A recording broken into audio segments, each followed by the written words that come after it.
Antes de mais, boa noite, muito obrigada por estarem aqui hoje.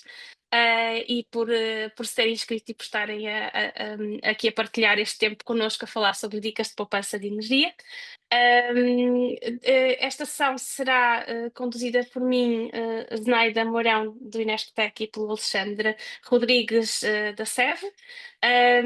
E vamos, primeiro o Alexandre vai introduzir brevemente a SEV, e no seguimento disso, depois entramos então para a temática que nos traz aqui hoje, com uma breve introdução anterior só para vos dar um bocado de conta daquilo que é o projeto Ecoval, e de alguns materiais e de algumas sessões que já realizamos anteriormente e que estão disponíveis e que vos podem interessar a consultar depois desta sessão. Se calhar passava-te então a palavra, Alexandre, e depois então Obrigado. regressamos à apresentação. Viva, boa noite. Este evento é o último webinar do projeto Ecoval, que já decorre desde agosto de 2023. Este projeto é promovido pela SEB, Cooperativa Elétrica Valdeste, com o apoio do Inesctec, sendo cofinanciado pela ERS no âmbito do programa Plano de Promoção, Eficiência e Consumo de Energia da ERS. A SEB é uma cooperativa elétrica sem fins lucrativos, localizada no Vale do Rio Oeste, com a sua sede em Louro. E com este projeto, queríamos desenvolver e implementar atividades de sensibilização para a vulnerabilidade energética e para a eficiência energética e promover a participação ativa da comunidade através da implementação de melhores práticas de consumo de energia elétrica e de uso de equipamentos. Portanto, como disse, é um projeto que já está no seu término, e este é o último webinar que a Naida vai apresentar, e neste momento também deixo o chat aberto para qualquer pergunta que queiram colocar. Ok, muito obrigada, Alexandre. Portanto, vou só regressar um bocadinho, só para vos apresentar mais ou menos a agenda que temos para vocês hoje. Neste webinar, portanto, vamos começar só por apresentar. O Alexandre já foi apresentando os objetivos do projeto. Eu vou falar um bocadinho também daquilo que são, portanto, as ações que nós implementamos e depois, como eu já tinha dito, de alguns materiais que nós fomos produzindo ao longo do projeto que vos podem interessar. E, aliás, alguns desses materiais que eu depois vou mostrar aqui são a base para esta apresentação, para a apresentação que vamos fazer hoje.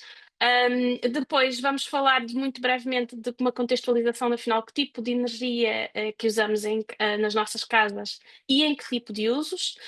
E depois vamos então passar àquela que é a principal temática da sessão, que são as tais dicas de poupança que podemos implementar, em princípio, algumas delas mais facilmente e de uma forma mais imediata, enquanto que outras podem implicar algum tipo de investimento, e, portanto, serão, à partida, mais morosas ou poderão implicar passos adicionais para serem implementadas. Por fim, vamos também falar um bocadinho afinal, como é que vocês podem saber quanta energia usam em casa. Claro que podem consultar aquilo que é as faturas que vocês têm ao final de cada mês, mas na realidade o que nos interessa saber não é isso, e vamos já perceber porquê, quando começarmos a ver as dicas uma a uma, portanto, olhando para aquilo que é o uso de energia em casa. Mas o que nos interessa saber na realidade é quanto é que nós estamos a usar em cada tipo de atividade ou equipamento dentro das nossas casas. E depois, no final, em jeito de conclusão, mas digamos umas dicas agregadas, que juntam basicamente todas aquelas portanto, as recomendações que são feitas ao longo da sessão. E pronto, e depois encerramos a nossa sessão.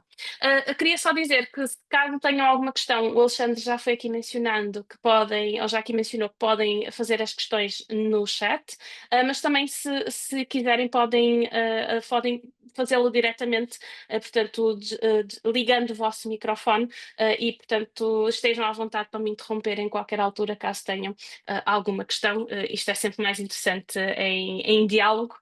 E só para vocês saberem, vou fazer algumas questões, uma ou duas, ao longo da sessão, onde gostaria de ter a vossa participação. Quando lá chegarmos, eu também aviso. Ok. Pronto, como o Alexandre já tinha dito, estes são os nossos dois principais objetivos do projeto e, na realidade, o projeto Ecoval tem vários pilares de implementação, sendo que e ligado diretamente à parte da literacia energética e da sensibilização para a eficiência energética está ligado a esta parte da formação das crianças e adultos, que é onde se insere o webinar de hoje. Também temos um pilar chamado, portanto, designado de clubes de eficiência, onde implementamos monitorização de consumo nas escolas e uma série de ações derivadas dessa informação que está disponível, ou que estará disponível para as escolas, para que possam, no futuro, implementar medidas e possam monitorizar o efeito dessas medidas. E, finalmente, temos a plataforma de inovação, que está ligada a uma ação que vai decorrer, um concurso de ideias e de projetos que irá irá ocorrer agora de uma forma anual dentro da área de concessão da SEV, onde quer as escolas, quer os alunos, quer portanto, os cidadãos que são servidos dentro dessa área podem propor projetos de melhoria de eficiência energética, e depois esses projetos serão avaliados anualmente e haverá um prémio atribuído aos melhores 3 projetos. Isto também vai ser divulgado, quer através do nosso website. Só queria pedir que talvez esteja alguém com o microfone ligado. Obrigada, desculpem. E, portanto, será divulgado todos os anos quando abrir o concurso e, como eu estava a dizer, quem morar dentro da área de concessão da SEV pode concorrer para os prémios, para os 3 primeiros prémios. Só para vos apresentar também alguns números ou alguns resultados já do projeto Ecoval ao longo desde 2022, ao longo destes últimos 3 anos. Portanto, trabalhamos diretamente nas ações de formação com 2.000 crianças e jovens, dinamizamos formações em 14 escolas e creches, foram organizados 14 workshops, webinars para adultos. Portanto, foram iniciados tais clubes de eficiência na escola que estão associados à parte da monitorização. E também, portanto, foi criada uma plataforma de inovação que está disponível através do website do projeto Ecoval. E se vocês fizerem uma busca por Ecoval ou se digitar ecoval.pt, chegam ao nosso website.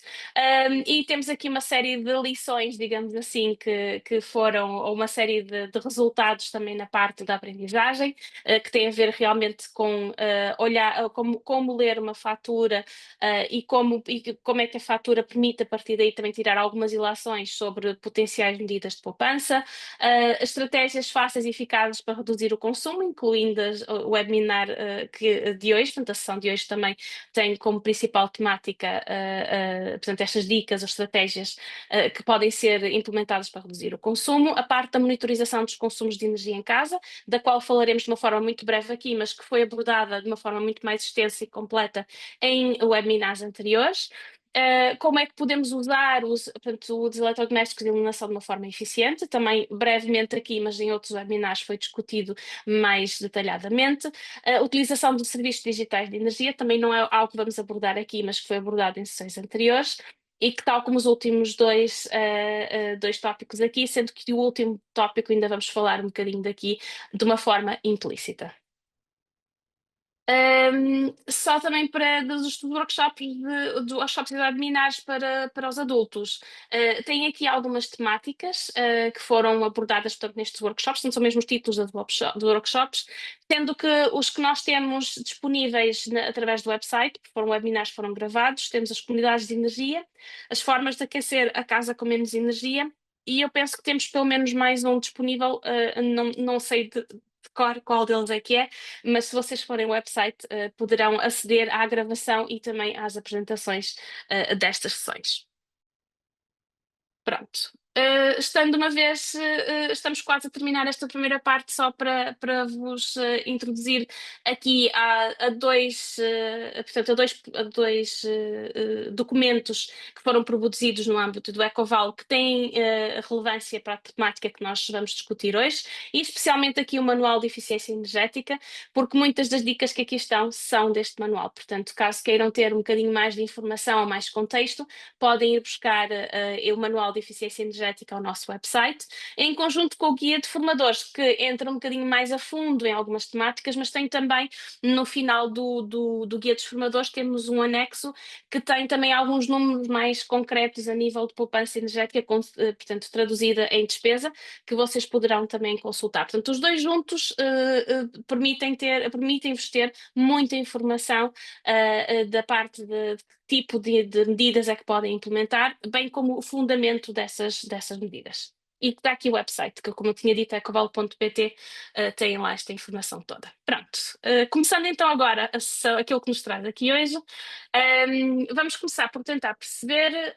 afinal, que tipo de energia é que nós usamos em casa, e em que tipo de atividades. Desculpem que isto não está a passar automaticamente. Só para começar, portanto, há um estudo que é feito, eu penso que é sensivelmente 10 em 10 anos, portanto, que é o estudo, são os inquéritos ao consumo de energia no setor doméstico, do qual resulta muita da informação que nós temos sobre como é que a energia é usada a nível do setor residencial. E nestes últimos 10 anos temos algumas tendências interessantes, portanto, a nível de aumento de consumo de biomassa, que são essencialmente lenhas, e também o aumento de consumo do solar térmico. Aqui parece muito, mas o solar térmico representa uma fatia muito pequenina, portanto, embora tenha crescido muito, continua na mesma a representar uma fatia pequena do nosso uso total de energia. No entanto, também vemos aqui algumas tendências interessantes, portanto, tanto a redução da parte do uso de fósseis, que neste caso é o gás natural, o GPL e o gasóleo, é o gasóleo de aquecimento, e também alguma redução no consumo de eletricidade, o que se traduz essencialmente, porque como nós estamos cada vez a usar mais equipamentos elétricos, portanto, aqui também já temos, de alguma forma, portanto, o aumento da eficiência dos nossos equipamentos já se nota também elétricos a nível do consumo de eletricidade. Só para termos uma noção de qual é o tipo de energia que nós afinal usamos nas nossas casas, como podem ver aqui, quase metade é eletricidade. O gás natural representa apenas cerca de 12% portanto, do nosso consumo total de energia no setor residencial. E depois temos o GPL ali entre o canalizado e o GPL de garrafa a representar mais ou menos 17%. As lenhas representam mais ou menos 20% do consumo total. E o gasóleo de aquecimento 4,1, e como vos tinha dito, o solar térmico, embora tenha crescido muito, continua a representar uma fatia muito pequenina. Aliás, isto é um dos grandes problemas que nós temos com a transição energética, embora as renováveis tenham crescido muito, mesmo a nível nacional e a nível global, o que acaba por acontecer é que as renováveis continuam a representar uma fatia mais pequena do consumo em relação aos fósseis, e a nível global, por exemplo, mais de 80% do nosso consumo de energia ainda é energia fóssil. Ok. E agora, sim, aquela parte que nos tinha dito que gostava de vos fazer algumas perguntas, ou que gostava que vocês me ajudassem nesta parte.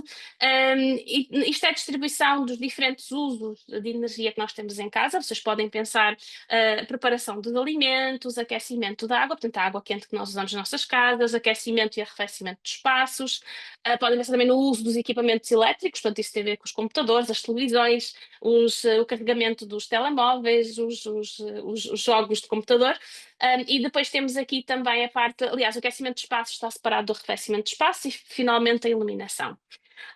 E queria-vos perguntar se vocês sabem estes dois primeiros usos que aqui estão, portanto, um que representa 35% e o outro que representa 20%, 23%, o que é que vocês acham que é? Quais são estes dois usos que aqui estão? O que é que vocês acham que são? Por exemplo, aqui que representa quase 35%. Alguém tem alguma dica?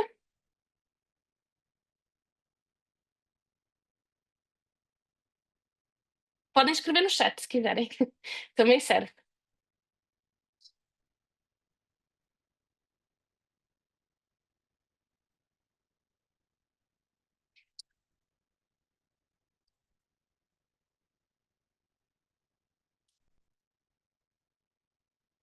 Acho que não temos respostas, não temos preparação de alimentos, diz a Daniela. É exatamente isso, Daniela. Portanto, a maior fatia de energia, de consumo de energia que nós temos no setor doméstico é, de facto, a preparação dos alimentos. Esta distribuição, só para também termos essa noção, portanto, isto é específico aqui, portanto, a preparação dos alimentos e todos os outros equipamentos dentro da cozinha. Portanto, não é só a preparação do alimento, que inclui também a parte de refrigeração dos alimentos, a parte de cozinhar, e inclui também outros equipamentos que nós acabamos por ter também na parte na cozinha. Mas é essencialmente, portanto, o nosso maior uso de energia é precisamente na preparação de alimentos, ou na cozinha, seguido do aquecimento dos espaços. Depois temos os equipamentos elétricos, que já representam cerca de 20% do consumo, aquecimento das águas, mais ou menos também 20%, e a parte da iluminação representa uma fatia muito pequenina, o que é um bocado, contrasta um bocado com o tipo de mensagens que estamos sempre a passar, de apagar as luzes quando saímos Claro que devemos na mesma apagar as luzes quando nós estamos a usar os espaços, mas podemos ver aqui que há usos energéticos de energia muito superiores, onde tipicamente acabamos por não ter a mensagem tão bem disseminada. Também podemos ver aqui que portanto, o uso de energia na preparação dos alimentos na cozinha representa quase 40% da nossa despesa com energia. A parte dos usos de equipamentos eletrónicos representa quase 33%, e o uso de água quente mais ou menos 15% da despesa com energia que nós temos a nível do setor residencial. Em média, temos uma despesa de cerca de 1.000 euros em energia por ano. Portanto, isto é médio, ou seja, há pessoas que obviamente que gastam muito menos, outras que poderão gastar mais, dos quais cerca de 70% são os nossos gastos em eletricidade. Pronto. Passando esta parte de termos um contexto mais global de como é que usamos a energia, vamos então às nossas dicas. Começamos precisamente pela preparação dos alimentos, e na realidade o que nós usamos mais na preparação de alimentos é eletricidade, cerca de 50%, seguido de biomassa, GPL, e o gás natural representa apenas cerca de 10% da totalidade da energia na preparação dos alimentos das nossas casas.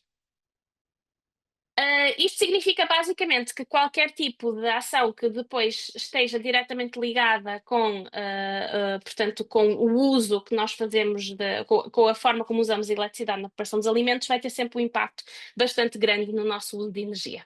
Então, temos aqui uma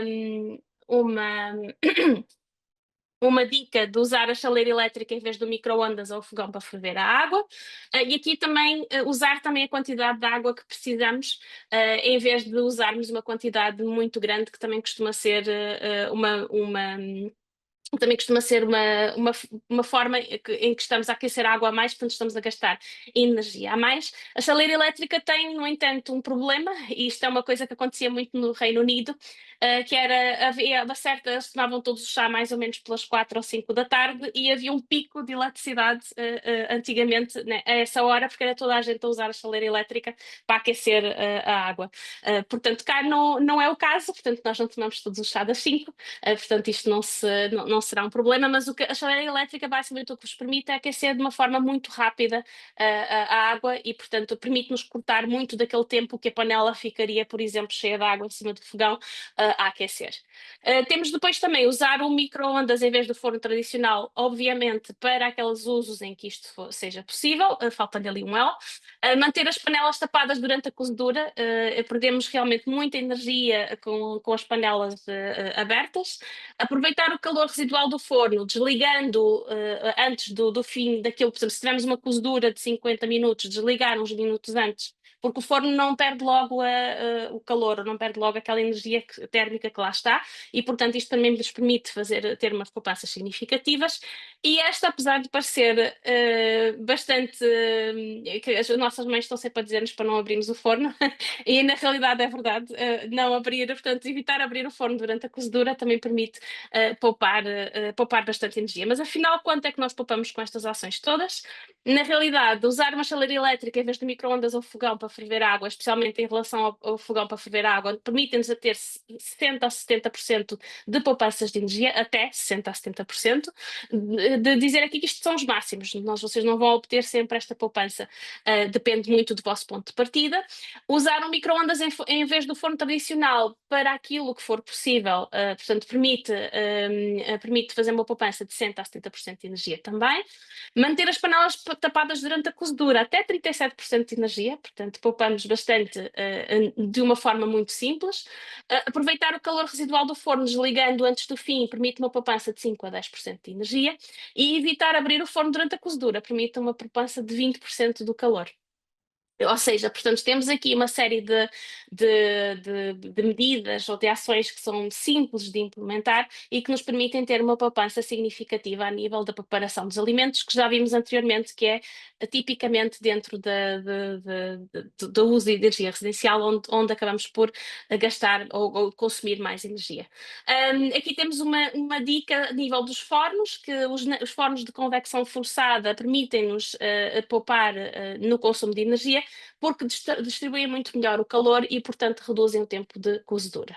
Claro que aqui isto implicaria muitas vezes substituirmos o equipamento que temos, se ele não tiver, se não tiver esta opção da convecção forçada, o que significa, obviamente, que teríamos um investimento inicial, enquanto que as outras medidas, em princípio, todas as que aqui estão, são medidas que nós podemos implementar sem qualquer tipo de investimento. Obviamente, se não tiver uma chaleira elétrica ou micro-ondas, terão que, portanto, isso implica investimento adicional, mas quase todas as casas acabam por ter estas opções.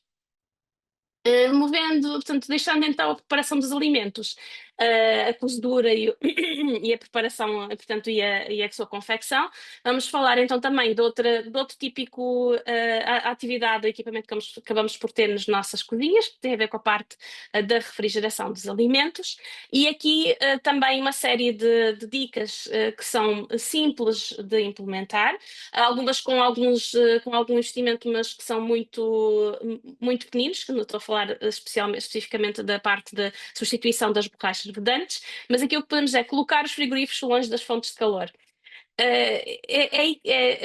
Parece uma coisa muito simples e é uma dica muito simples, mas há muita gente que tem um frigorífico numa marquise, onde obviamente temos muita acumulação ali de radiação e de calor, e portanto isso reduz drasticamente a eficiência dos nossos equipamentos frigoríficos. Limpar as serpentinas e grelhas exteriores, quando afastamos muitas vezes o frigorífico, se vocês olharem está cheio de pó, portanto é uma medida que é muito simples e que permite poupança de energia. Verificar e substituir as borrachas vedantes, mais uma vez uma medida que é simples, claro que esta implica, portanto, comprar-se uma nova borracha, mas que permite reduzir drasticamente as perdas na refrigeração. E por fim, também uma medida que permite uma poupança significativa é descongelar o congelador regularmente. Parecem coisas muito simples, mas colocar os frigoríficos longe das fontes de calor permite-nos uma poupança de até 30% de energia. Limpar as serpentinas e as grelhas exteriores, uma coisa tão simples como tirar o pó, permite-nos uma poupança de 8% a 15% de energia. Verificar e substituir as borrachas vedantes de 15% a 20% de energia e descongelar o congelador regularmente até 30% de energia. Portanto, entre descongelar o congelador regularmente e colocar os frigoríficos longe das fontes de calor, temos uma poupança potencial muito significativa. Finalmente, temos as temperaturas também ideais naqueles frigoríficos que permitem isto. Os frigoríficos mais modernos já nos permitem regular a temperatura a que está a parte de cima, tipicamente, onde temos o frio positivo, e a parte de baixo onde temos os congelados. Portanto, mais ou menos as temperaturas ideais serão nesta gama. Temperaturas abaixo, portanto temos o frigorífico na parte de cima 1 ou 2 graus, não é o ideal, e também não permite, portanto não tem vantagens adicionais, e a mesma coisa na parte de baixo no congelador. E tipicamente aqui, a substituição de um frigorífico antigo por um modelo de alta eficiência, neste caso de classe A, pode poupar aproximadamente 201, portanto até 200 euros por ano. Claro que isto depende do vosso ponto de partida e depende se estão a substituir um frigorífico de tamanho médio por um frigorífico duplo de tamanho muito maior do que aquele que vocês têm inicialmente. Portanto, muitas vezes acaba por acontecer isto, as pessoas trocam por um novo, trocam por um maior. Mesmo assim, mesmo trocando por maior, tipicamente ainda podem ser mais eficientes do que o anterior que nós tínhamos, se já tiver alguns anos, mas claro que a poupança que nós poderíamos ter vai ser mais reduzida, porque estamos a aumentar o tamanho do equipamento. Continuando, lavagem da louça. Outras dicas também muito simples nós podemos implementar na parte de lavagem da louça. A primeira só é válida para a primeira e a segunda. Sim, são todas. Desculpem dizer aqui lavagem da louça. Estamos a falar da máquina de lavar louça, está bem? Portanto, aqui só é válido, obviamente, para quem tem uma máquina de lavar louça. E para quem tiver máquina de lavar louça, e só para e também um dado que às vezes não é intuitivo e muitas vezes não nos apercebemos, é que usar a máquina de lavar louça em vez de lavar à mão permite poupar quer energia, quer água. Claro que implica, obviamente, um investimento inicial, que é a compra da máquina de lavar louça, e muitas vezes depende um bocadinho do agregado familiar e do uso que nós damos, portanto, acaba por ser, em muitos casos, mais cómodo e mais, quando os agregados são mais pequeninos, lavarmos à mão do que termos uma máquina de lavar louça. A permitir a secagem natural da louça também, em vez de fazermos o programa dentro da máquina, obviamente que nos permite reduzir bastante o uso da energia, isto porque a maior perda de eficiência, ou seja, não é a maior perda de eficiência, aquilo que usa mais energia na lavagem da louça na máquina é, na realidade, o aquecimento da água. Portanto, essa é a fase, e a parte depois de secagem temos que aquecer o ar. Portanto, essas são as duas fases que usam mais energia, mas especialmente a parte do aquecimento da água. Isto é válido para a máquina de lavar louça, como para a máquina de lavar roupa. Portanto, é o aquecimento, por isso é que na máquina de lavar roupa, quanto mais alta a temperatura que nós lavamos, maior é a energia que vamos usar, porque temos que usar muita energia só para aquecer a água, tá bem? Depois, usar a máquina com a carga, esta também é muito simples, com a carga completa e selecionar a temperatura mais baixa, como já tinha dito, é aquecimento da água nestes dois tipos de equipamentos que acabam por consumir a maior parte da energia. E uma também muito simples, que é limpar os filtros regularmente e manter os depósitos de abrilhantador e sal cheios, também tem implicações nas nossas poupanças de energia. Portanto, aqui, usar a máquina de lavar louça em vez de lavar à mão permite uma poupança de até 80% da quantidade de água que nós usamos, e isto é importante. Temos vários sítios cá em Portugal onde a água tem um preço bastante elevado, ou até alguns municípios especificamente, e permite uma poupança até 40% de energia, portanto, em relação a lavarmos a louça à mão. A permitir a secagem da louça, portanto, de uma forma natural, seja ao ar, em vez de ser dentro da máquina, permite ter uma poupança de até 50% de energia por ciclo. Só para termos aqui a noção dos números, como estava a dizer, a parte de aquecimento é responsável por cerca de 90% do uso da energia. E se pudermos substituir o modelo que temos, se já temos um modelo antigo por um modelo mais recente, podemos poupar até adicionalmente cerca de 21% de energia, do uso da energia. Ok. Continuando para o próximo equipamento, como aqui tínhamos era a lavagem da roupa, e na realidade isto é válido, como tinha dito há bocado, a parte do uso de energia ser essencialmente estar ligado à parte do aquecimento da água, e por isso é que podemos reduzir, por exemplo, a temperatura de lavagem de 60 para 30, ou mesmo de 60 para 40, isto já vai ter portanto, já vai ter implicações bastante significativas na poupança de energia. Usar a centrifugação elevada, portanto, se nós pensarmos que aquilo portanto, que consome essencialmente energia é a parte desculpem, do aquecimento da água, vocês podem ver que a parte da centrifugação é bastante eficiente, porque é um uso elétrico. Portanto, tudo quanto seja a parte do motor dentro das máquinas é bastante eficiente. Substituir a máquina antiga por um modelo de classe A, portanto, aqui exatamente como tínhamos, os modelos são sucessivamente cada vez mais eficientes, e principalmente agora já temos modelos que são à base, por exemplo, no aquecimento da água de bombas de calor, e esses têm ganhos adicionais, e utilizar programas de lavagem económicos que também nos permitem ter programas mais curtos a temperaturas mais baixas, e portanto isso vai permitir também uma economização adicional portanto, de energia. Ok, então que tipo de poupanças é que nós temos? Redução de 60 para 30 permite-nos uma poupança de 40% de energia, mas vocês podem ter entre 20% a 30% reduzindo de 60 para 40%, por exemplo. Usar uma centrifugação elevada permite-nos uma poupança até 20% de energia. Substituir a máquina antiga por um modelo de classe A permite-nos uma poupança de cerca de 21 euros por ano, daqui não é uma poupança muito grande, e isto também depende do que é que estamos a falar. Portanto, estamos a falar de que classe inicial é que vocês passam. para a classe A. Só para vos dizer aqui, na parte da centrifugação elevada, portanto, isto ajuda porque é muito mais rápido, portanto, a parte de enxaguarmos, está bem? Portanto, reduzimos no tempo total de lavagem na máquina. A utilizar os programas de lavagem económicos permitem-nos uma poupança até 40% de energia. Claro que aliado à parte da lavagem da roupa temos também a máquina de secar, que muitas casas acabam por já ter, e aqui, claro que se secarmos ao ar livre não consumimos nada e podemos poupar até cerca de 230 euros por ano. Mais uma vez, depende muito da utilização que cada pessoa dá à máquina de secar e depende do tipo de máquina de secar que temos. Continuando no nosso ciclo de poupanças, vamos agora para o aquecimento das águas, da água quente sanitária, e aqui o panorama é diferente daquele que tínhamos na preparação dos alimentos, onde tínhamos mais de 50% do uso de energia era eletricidade, portanto mais de 50% do uso de energia na preparação de alimentos era feito através do uso de eletricidade. Aqui no aquecimento das águas são as caldeiras a gás natural, portanto a maior parte do nosso uso é de cerca de 35%, 36% é o uso através de água, de gás natural. Depois temos também o uso de GPL de garrafa, a contar mais ou menos cerca de 33%, e o GPL canalizado. Portanto, na realidade, o uso de GPL portanto, é mais ou menos responsável por cerca de portanto, de 40% do total de aquecimento das águas quentes sanitárias. E depois temos aqui 24,5% são outros tipos de fontes, desde o solar térmico até à parte dos termoacumuladores elétricos. Desculpem. Ok. E então, como é que nós podemos poupar no aquecimento das águas quentes sanitárias? Aqui podemos, obviamente, substituir esquentadores ou caldeiras antigas por modelos mais eficientes. Aqui podemos um ganho de eficiência não muito grande, tipicamente, porque eles já são, dependendo por onde começamos, portanto, se começarmos pelas caldeiras, elas podem já ter uma eficiência elevada. Se tivermos caldeiras muito antigas, poderemos também ter ganhos interessantes aqui. Portanto, substituir os termoacumuladores, isto é parte elétrica, portanto, o termoacumulador elétrico por uma bomba de calor.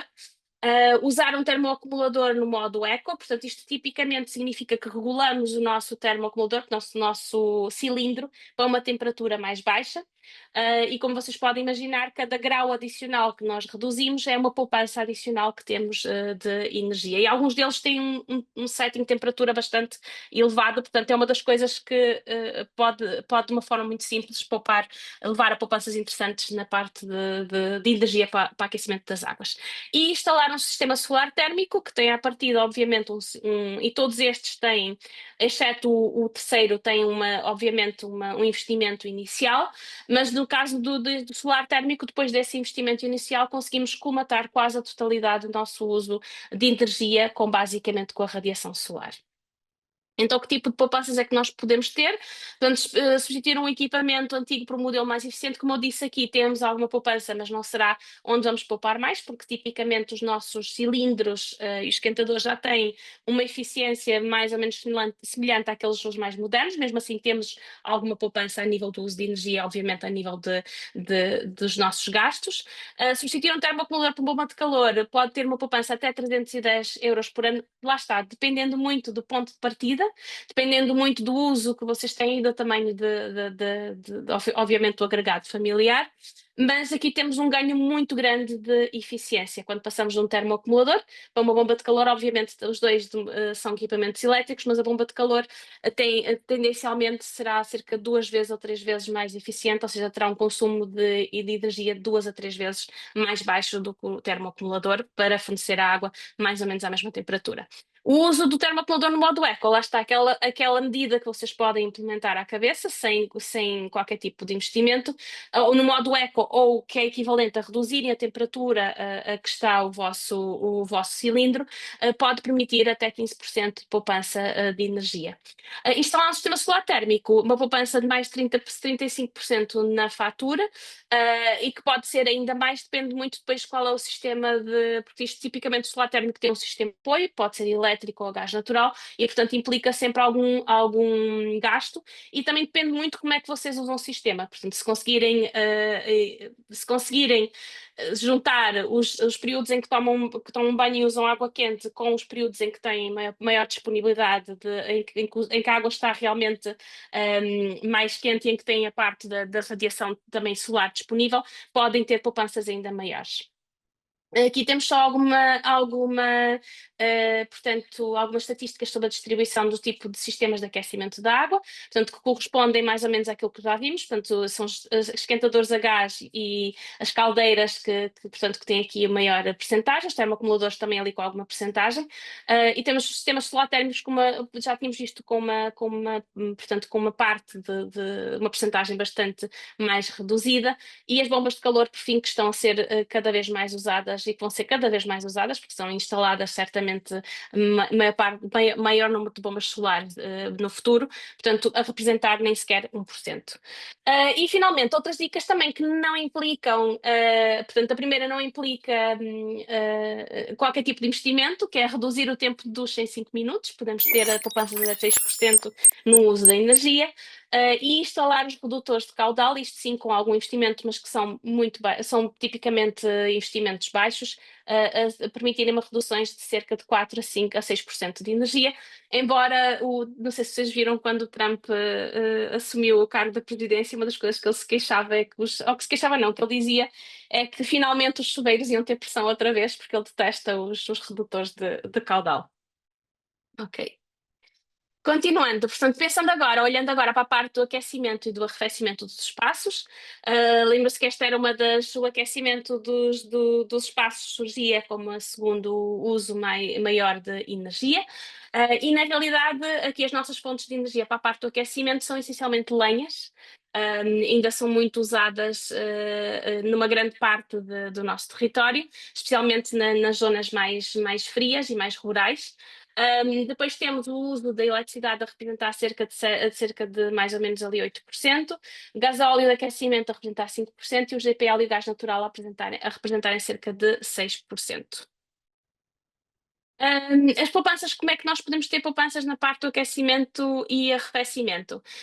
O primeiro que surge aqui é a parte de maximizar as entradas de luz no inverno e minimizar no verão. Isto basicamente pode ser conseguido ou com sombreamento, portanto, sombreamento flexível, que pode estar ativo no verão e pode estar recolhido no inverno para maximizarmos os ganhos de eletricidade, desculpem, os ganhos solares no inverno, portanto permite uma poupança até 25% de energia, ou podemos ter os sombreamentos nas janelas, portanto que sejam reguláveis e que portanto permitam taparmos, protegermos, reduzirmos a radiação, a incisão da radiação solar portanto, nos nossos envidraçados e aumentar quando precisamos, que é no inverno. Usar tecnologia inversa nos sistemas de ar-condicionado, portanto, são essencialmente as bombas de calor para aquecimento e arrefecimento, onde este tipo de tecnologia basicamente permite um boost de eficiência em relação aos sistemas tradicionais. Isto permite uma poupança de eletricidade de 30%. Ajustar a temperatura em 1 grau, portanto, diminuir em 1 grau no inverno e aumentar em 1 grau no verão, claro, para quem tem aquecimento e arrefecimento, permite uma poupança de 10% no consumo de energia. Instalar válvulas termostáticas em radiadores permite-nos uma poupança de 8 a 13% de energia, para quem tem, obviamente, radiadores. As temperaturas recomendadas no inverno, 18 graus, no verão, 25 graus, permitem-nos ter um consumo muito menor de energia em relação, por exemplo, a ter 20 ou 21 ou 22 graus no inverno e a ter temperaturas muito baixas no verão, que alguns espaços tendem a ter, portanto, isso aumenta, obviamente, o consumo de energia. Aqui só para terem também alguma ideia do tipo de equipamentos individuais utilizados, portanto o aquecedor elétrico é algo que as pessoas tendem a usar bastante em casa, e depois na parte do arrefecimento são as ventoinhas, são os tipos de equipamentos que as pessoas mais têm em casa, a representarem cerca de 60% das pessoas que responderam ao questionário indicaram usar ventoinhas, e mais ou menos 45% das pessoas indicaram que usavam ou que tinham ar-condicionado instalado. Obviamente, como em muitas casas, tal como por exemplo cá em casa, enquanto que eu uso o ar-condicionado, a minha mãe prefere a tradicional ventoinha. Portanto, podemos ter os dois equipamentos em simultâneo a serem usados em casa. Na parte da iluminação, vocês lembram-se que a iluminação no início tínhamos visto representa apenas neste momento cerca de já não me lembro se era 1,2 ou 1,3% do nosso uso total, ou 1,9%, acho que era 1,9% do uso total da energia nas nossas casas. Portanto, neste momento também isto é resultado de termos já feito uma substituição bastante intensa daquilo que eram as lâmpadas convencionais por LED, que é a segunda medida que aparece aqui. Portanto, naqueles casos em que ainda não foi, essa substituição não foi feita, permite uma poupança de 30% a 60% do uso da energia com iluminação e com retorno muito rápido, 1 a 3 anos. Aproveitar a luz natural, obviamente, é o que nos permite uma maior poupança, de 20% a 80%. E aqui também, se calhar, uma coisa de aproveitamento da luz natural tem a ver também com a parte desculpem, de termos. Já não sei o que é que quer dizer. Lamento imenso, eu ia dizer qualquer coisa aqui, mas esqueci-me. Andando para a frente, portanto, instalar os sensores de presença em áreas comuns permite uma poupança de 24% a 38% com retorno em 3 anos. E, por fim, instalar os reguladores de fluxo luminoso permite uma poupança até 6% de energia. O que eu ia dizer não tem a ver especificamente com o aproveitamento da luz natural, mas ia dizer que uma das medidas que também nos permite uma poupança, por acaso ela não está aqui, interessante, é uma medida muito simples, que é limparmos as lâmpadas portanto, e os nossos pontos de iluminação, porque muitas vezes estão cheios de pó. É equivalente à medida de termos o frigorífico quando o afastamos está cheio de pó nas grelhas. Também são medidas muito simples, mas que nos permitem, à partida, poupar energia. E também outra coisa que podemos, onde podemos também poupar energia na iluminação. E eu esqueci-me outra vez. Peço desculpa, também não está aqui escrito. Eu ia dizer, mas esqueci-me. Aqui o que eu estava a dizer, portanto, o número de lâmpadas LED cresceu muito, portanto, já representavam em 2020 cerca de 80%, e por isso também é que o nosso consumo, em relação a todos os outros consumos que tínhamos lá dos usos finais, para a parte da iluminação, é tão pouco representativo, e basicamente reduziu o nosso consumo era 1,6%. Portanto, há bocado não me lembrava se era 1,3 ou 1,9, na realidade era no meio, é 1,6% do total do nosso uso de energia nas nossas casas. Mesmo assim, continua a valer a pena fazermos substituição das lâmpadas pelas mais eficientes, e continua a valer a pena limparmos os nossos focos portanto, das nossas lâmpadas, para termos a certeza portanto, que temos a iluminação na sua plenitude. Já sei o que é que eu ia dizer. Pintar as paredes de cores claras permite também termos logo à partida zonas que nos parecem muito mais bem iluminadas, do que termos, por exemplo, ou os tetos escuros ou as paredes escuras. Até uma coisa mudar de uma cor creme para uma cor branca tem logo uma diferença muito grande a nível digamos, da sensação que nós vamos ter do espaço estar iluminado. Lá está, parecem coisas pequenas, parecem coisas que são do senso comum, mas tudo isto somado depois permite ter poupanças de energia bastante significativas. Continuando para os nossos dispositivos eletrónicos, se vocês se lembram, representavam cerca de entre 19% e 20% do nosso consumo total nas nossas casas. E aqui também temos várias medidas que permitem uma poupança bastante interessante. Logo à partida, há aqui uma que estamos sempre a insistir para as pessoas não deixarem os equipamentos em stand-by, e na realidade o consumo em stand-by pode representar a 5% a 10% do total do consumo que nós temos com os nossos aparelhos eletrónicos. Substituir os computadores de secretária por portáteis também permite uma poupança enorme, até 90% de energia. E substituir monitores CRT por LED permite-nos uma poupança até 40% de energia. Finalmente, utilizar fichas múltiplas com interruptor, não temos aqui que tipo de poupança é que nos permite, mas permite-nos uma poupança, porque tipicamente permite-nos desligar muitos dos nossos equipamentos todos ao mesmo tempo. Portanto, isso significa que estamos a poupar automaticamente no consumo em stand-by, porque em vez de desligarmos o equipamento um a um, desligamos todos logo ao mesmo tempo. Eliminar o consumo em stand-by pode poupar cerca de 50 euros por ano numa residência típica, Obviamente, depende muito do ponto de partida, depende muito daquilo que vocês já fazem nas vossas casas e depende muito da quantidade de equipamentos eletrónicos que têm ligados, mas aqui, tipicamente, em média, poderá representar uma poupança de 50 euros por ano.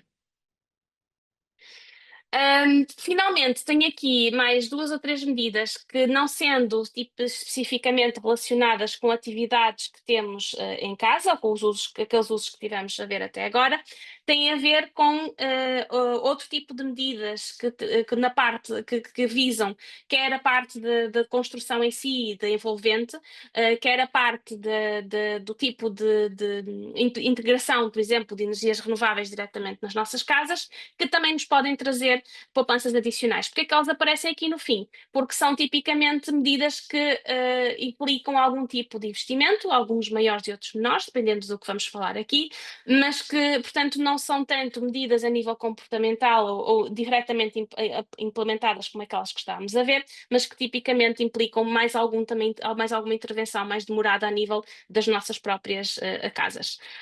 Ou podem implicar. Aplicar isolamento térmico nas coberturas e fachadas pode nos permitir uma poupança de até 50%. Portanto, podem experir a poupança energética porque reduzem até 50% das perdas de calor.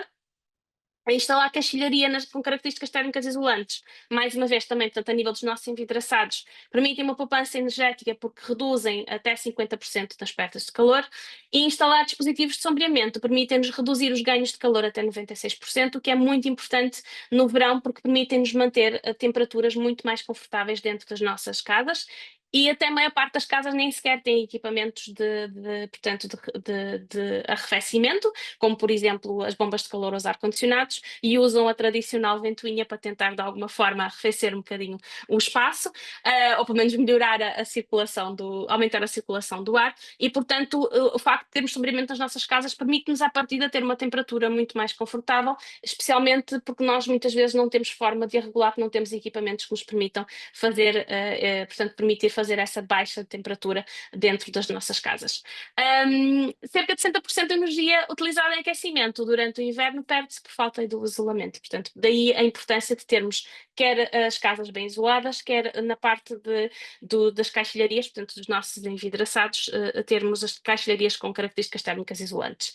Outras medidas podem ser eficazes. Usar cores claras nas paredes exteriores, especialmente no verão, porque permitem reduzir os ganhos portanto, de energia. E, por exemplo, acho que foi em Nova Iorque, eles introduziram um plano muito interessante nos edifícios, que foi, muitos dos telhados eram pretos ou muito escuros, e uma forma que eles arranjaram de reduzir muito significativamente o consumo de energia dentro dos edifícios foi basicamente pintarem as coberturas de cores claras, nomeadamente de branco. Eu já não me lembro exatamente qual foi a percentagem, mas lembro-me que tiveram um impacto muito grande, com uma medida muito simples, que foi basicamente pintar a cobertura de branco. Calafetar as portas e as janelas permitem-nos reduzir mais ou menos 5% no consumo, isto porque estamos basicamente a reduzir as perdas de calor, e promover a ventilação natural, por exemplo, promover uma ventilação no verão, durante o verão, abrirmos as janelas à noite para termos, portanto, uma ventilação, através da ventilação natural, reduzirmos a temperatura das casas. Claro que isto só é válido quando temos verões em que as noites são mais frias as temperaturas são mais reduzidas do que durante o dia. Aqui, os últimos verões na Europa e noutros sítios têm sido particularmente complicados, porque temos tido, em muitos sítios, temperaturas noturnas que são equivalentes ou até mais altas do que durante o dia, o que faz com que seja muito difícil, basicamente, baixarmos a temperatura dos nossos espaços interiores dentro das casas. Ok. E como eu já tinha falado também, outra medida que podem implementar que permite indiretamente termos poupanças de energia tem a ver com a integração direta de renováveis nas nossas casas. Os coletores solares térmicos, já vimos há bocado, que permitem-nos ter uma redução pelo menos 30% no consumo de energia para água quente, poderão ter maior redução, portanto aqui poderá ser até 70%. A introdução de painéis fotovoltaicos, embora não tenha impacto direto direto na nossa eficiência energética ou no nosso uso de energia, podemos ter impacto direto certamente nos nossos gastos com eletricidade, porque parte da nossa eletricidade vai ser produzida localmente. Bombas de calor, claro que todas estas medidas que aqui estão são, obviamente, implicam investimentos iniciais, tal como vimos há bocado, portanto, a nível portanto, do revestimento da envolvente, tanto do isolamento da envolvente ou das caixilharias ou dos envidraçados, mas permitem também ter níveis elevados de poupança.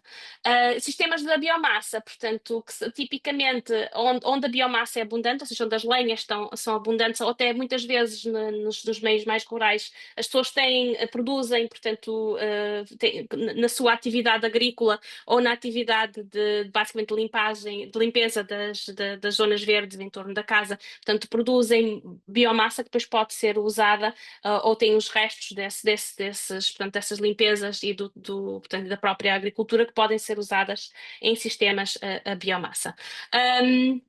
Os painéis fotovoltaicos, lá está, já tínhamos visto aqui, permitem, portanto, aumentar a quantidade de eletricidade e produzir e usá-las para autoconsumo. E as bombas de calor, eu já tinha mencionado isto, podem ser 3 a 4 vezes mais eficientes que os sistemas elétricos convencionais e logo aqui temos uma poupança muito elevada a nível de uso de energia. Cá em casa, em minha casa eu tinha, portanto, acumuladores elétricos portanto, fiz uma substituição por bomba de calor e tive uma redução em cerca de 50% no uso de energia para poupança energética para, portanto, na parte do aquecimento da casa e ainda tenho a vantagem de poder também arrefecer durante o verão. Ok.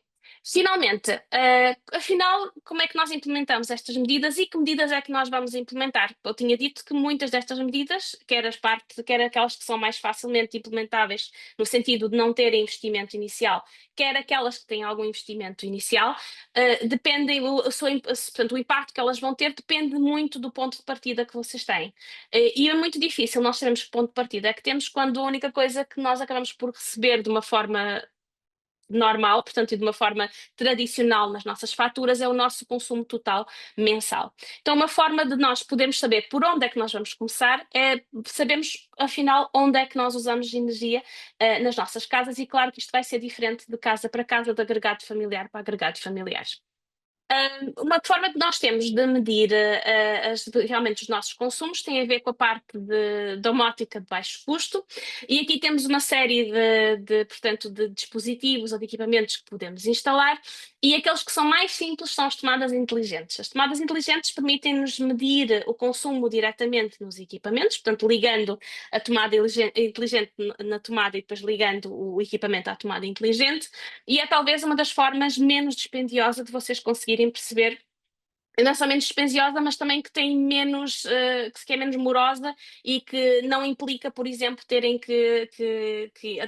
portanto, que instalar alguma coisa no vosso quadro elétrico. Isso obviamente implica sempre intervenção de um eletricista, mas que pode de uma forma muito simples conseguirem medir o consumo que têm dos vários equipamentos e podem ter um número reduzido dessas tomadas inteligentes e, por exemplo, ir medindo em vários equipamentos ao longo na vossa casa, portanto, ao longo do tempo, para depois terem uma caracterização geral de onde é que estão a usar maior quantidade de energia. Claro que isto é para a eletricidade, está bem? Portanto, para quem tiver, por exemplo, um fogão a gás natural e o aquecimento a gás natural, aí será mais complicado porque terão, obviamente, que ver, portanto, a única coisa que vocês terão será essencialmente a informação a nível da vossa fatura. Depois temos aqui também alguns atuadores e sensores. Nós tínhamos também falado que na parte da iluminação, os sensores de presença podem reduzir significativamente a quantidade de energia que vocês usam para iluminação, embora seja uma porção muito pequenina do vosso uso total, mas de qualquer forma tem impacto.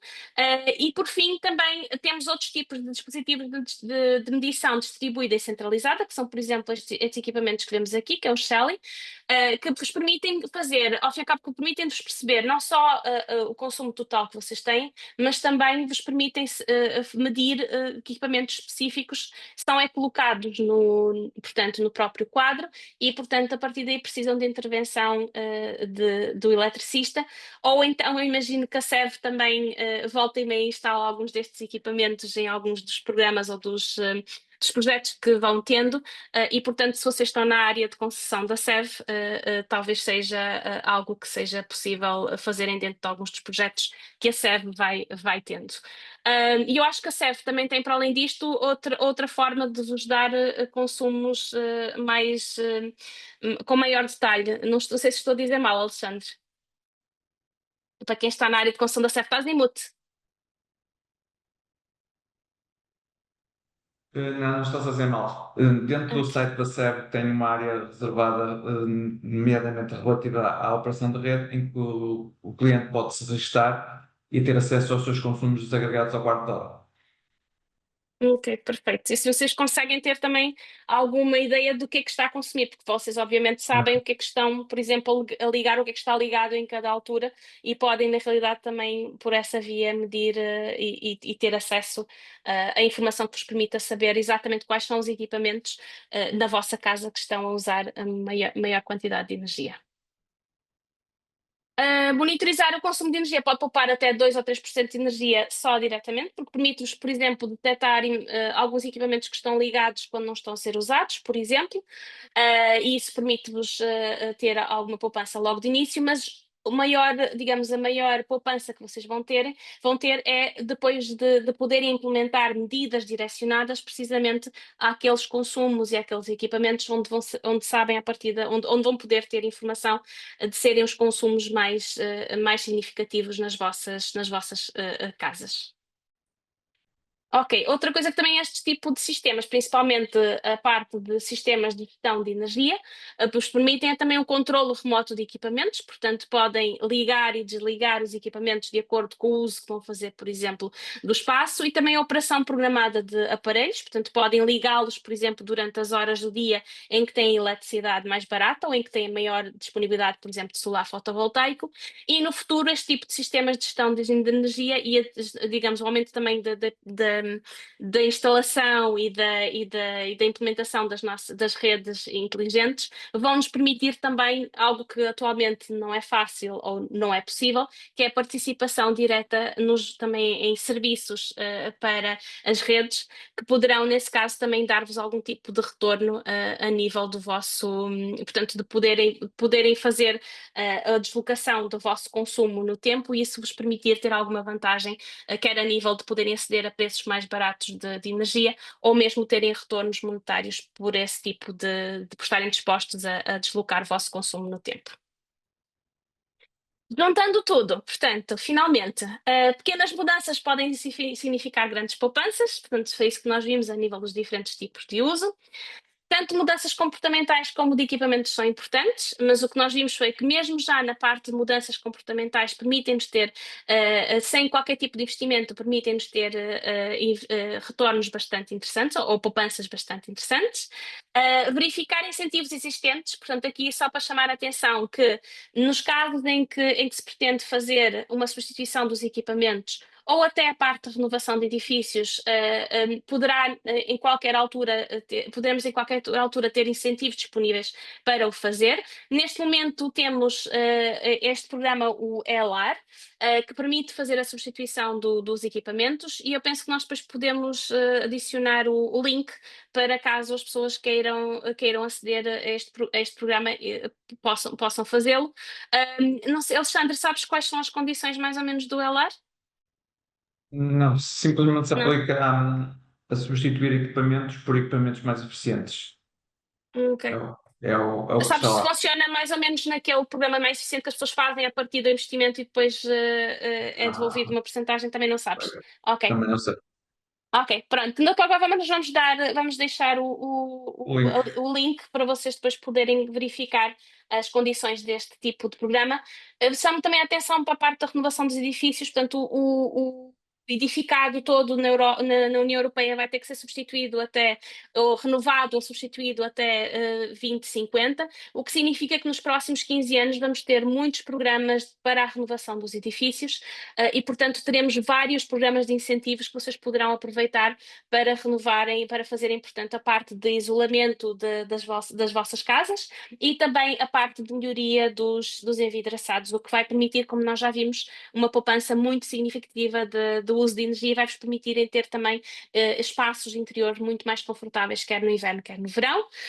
Também outro ponto que nós vimos aqui é importante considerar o custo total da utilização dos equipamentos na compra, ou seja, comprar mais barato às vezes não é equivalente, portanto, comprar mais barato pode depois ter consequências de termos um consumo energético muito mais elevado. Portanto, se houver essa possibilidade de se comprar o equipamento com uma classe energética melhor, portanto, vocês tentem sempre comprar a classe energética melhor e também tentem, a nível do possível, comprar o equipamento que tem a dimensão mais reduzida possível para o uso que vocês querem dar. Porque aqui foi aquele exemplo que eu dei, portanto, substituir um frigorífico de uma classe energética B por uma de A, mas que é 2 ou 3 vezes maior, poderá, obviamente, no final, ou não terem poupança energética, ou terem uma poupança energética muito inferior do que se substituíssem por um tamanho equivalente. Eficiência energética melhora o conforto, permite poupar energia, reduzir as despesas e reduzir as emissões, foi o que nós tivemos a ver aqui, e podem começar pelas medidas de menor custo e gradualmente irem implementando as medidas de custo mais elevado. Aliás, podem começar pelas medidas que não têm custo nenhum, portanto, aquelas que à partida podemos implementar sem custos adicionais. Claro que saber por onde é que vamos começar implica sabermos o que é que nós temos atualmente, ou seja, primeiro medimos, depois implementamos. Na implementação, começamos por aquilo que conseguimos implementar mais facilmente e gradualmente podemos ir substituindo os equipamentos ou ir fazendo melhorias nas nossas casas que nos permitam ir reduzindo os consumos e melhorar o comportamento térmico e a eficiência das nossas casas. E pronto, é tudo. Este era o último slide, portanto agradeço imenso a vossa atenção e temos a sessão aberta para perguntas caso tenham alguma questão.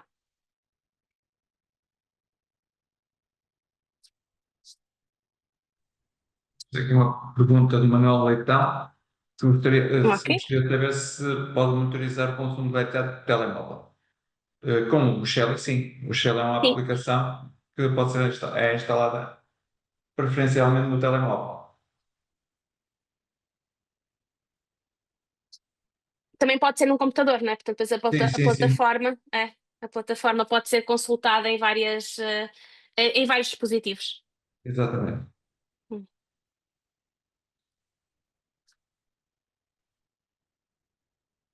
Aqui até aqui uma pergunta. Formas de convecção forçada. Tínhamos aqui uma pergunta da Daniela. A Daniela são aqueles que têm uma ventoinha que permitem fazer a circulação Até tens uma opção que é a ventoinha e ouves o barulho da ventoinha a funcionar. Basicamente está a fazer o ar circular de uma forma forçada, em oposição àqueles fornos que não têm basicamente essa opção. Já Cinta Moraes tem aqui uma pergunta sobre air fryer. Não Sim. sei o que queria, o que é. Ah, E Air fryer portanto, a air fryer é um equipamento que basicamente tem a mesma função que um forno, de uma forma mais ou menos aproximada, só que é um equipamento muito mais pequenino. E aqui entra em jogo aquela parte que estamos a falar de, às vezes temos, é como se imagina que queriam fazer um cake num forno, em vez de fazerem um cake num forno muito pequenino. Portanto, a air fryer permite-nos terem ganhos basicamente aí. Portanto, se nós quisermos cozer, neste caso, portanto, cozer ou assar no forno uma quantidade pequenina de alimentos, quando nós estamos a fazer isso no forno, e mesmo uma quantidade um bocadinho maior, temos muito espaço, que é basicamente espaço vazio, não é? Que tem que ser aquecido na mesma pelo forno.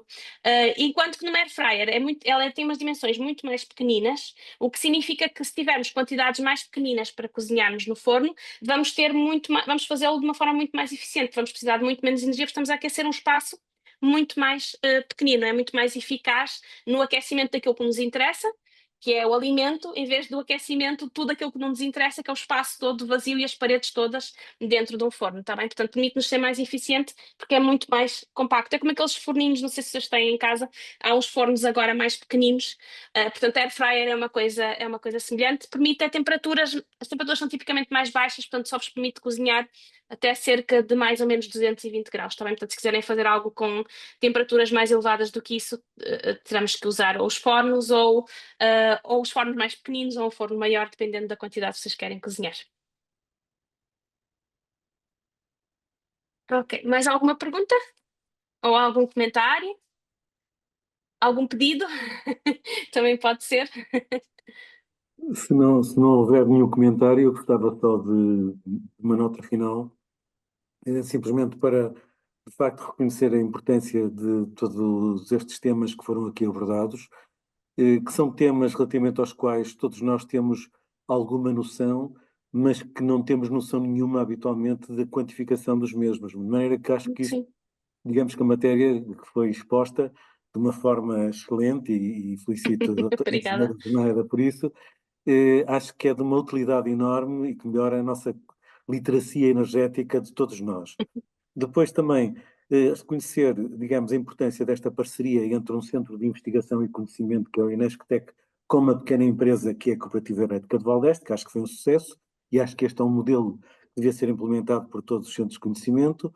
Agradecer a participação do Inesctec também nesta cooperação, dado que estamos na última sessão, e agradecer a participação de todos neste o webinar, que necessariamente se destina a todos que aqui estavam, portanto, espero que tenha sido também muito útil.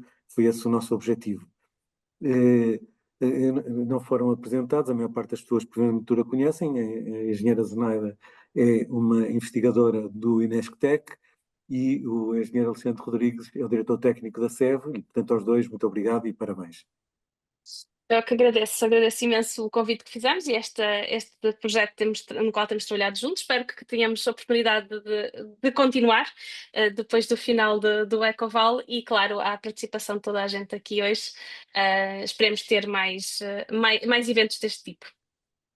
Sim, Muito obrigada. obrigado, boa noite então. Obrigada. Boa noite, obrigada. Obrigada. Eu acho que temos só aqui mais uma questão, depois podemos pôr aqui na coisa, mas agora posso responder só muito rapidamente. Claro. Em relação à parte de janelas mais energéticas, portanto, janelas com melhor desempenho energético têm a ver com, para já, se elas têm ou não aquela proteção na caixilharia, portanto, que permite reduzir as perdas, mas também se são de dupla, portanto, se são vidros. Envidraçado simples, duplo ou triplo, portanto, que permite um isolamento adicional e permite reduzir ainda mais as perdas pela parte do envidraçado, está bem? Portanto, qual é o problema, muitas vezes? Obviamente que isto implica um investimento adicional, mas também reduz muito significativamente o consumo de energia, portanto, porque nos reduz drasticamente as perdas que podemos ter através do envidraçado.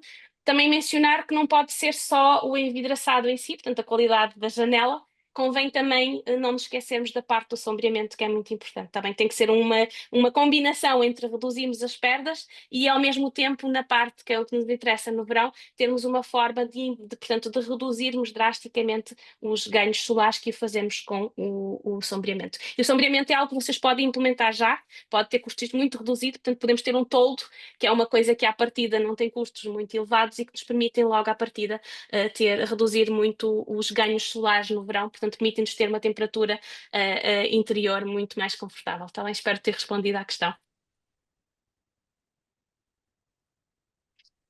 Ok. Sim, E respondeu. muito obrigada. Obrigada. Muito obrigada. Obrigada. Ok, Obrigada. obrigada. Obrigada. Boa noite. Boa noite. Muito obrigada. Boa noite, Boa muito noite. obrigada.